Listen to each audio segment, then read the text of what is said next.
শ্রীলঙ্কার বিপক্ষে ওয়ানডে সিরিজের জন্য ১৬ সদস্যের দল ঘোষণা করেছে বাংলাদেশ ক্রিকেট বোর্ড বিসিবি। ২ ম্যাচের টেস্ট সিরিজ শেষে আগামী ২ জুলাই শুরু হবে বাংলাদেশ ও শ্রীলঙ্কা মধ্যকার ওডিআই সিরিজ। ইনজুরি কাটিয়ে ওডিআই সিরিজে ফিরেছেন তাসকিন আহমেদ ও মুস্তাফিজুর রহমান। বাদ পড়েছেন ওপেনার সৌম্য সরকার।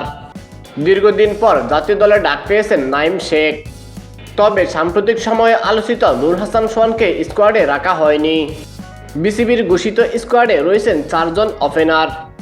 তাদের মধ্যে আছেন তানজিদ হাসান তামিম, পারভেজ হোসেন ইমন, লিটন কুমার দাস ও নাঈম শেখ। মিডল অর্ডারে রয়েছেন সাবেক অধিনায়ক নাজমুল হোসেন শান্ত, তাহিদ হৃদয়, জাকির আলী অনিক ও শামীম হোসেন পাটোয়ারি। অধিনায়ক করা হয়েছে মেহেদী হাসান মিরাজকে।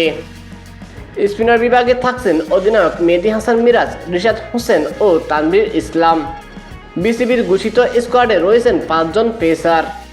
ইনজুরি কাটিয়ে ফিরেছেন তাসকিন আহমেদ ও মুস্তাফিজুর রহমান। তাদের সঙ্গে আছেন তানজিদ হাসান সাকিব, নাহিদ রানা ও হাসান মাহমুদ।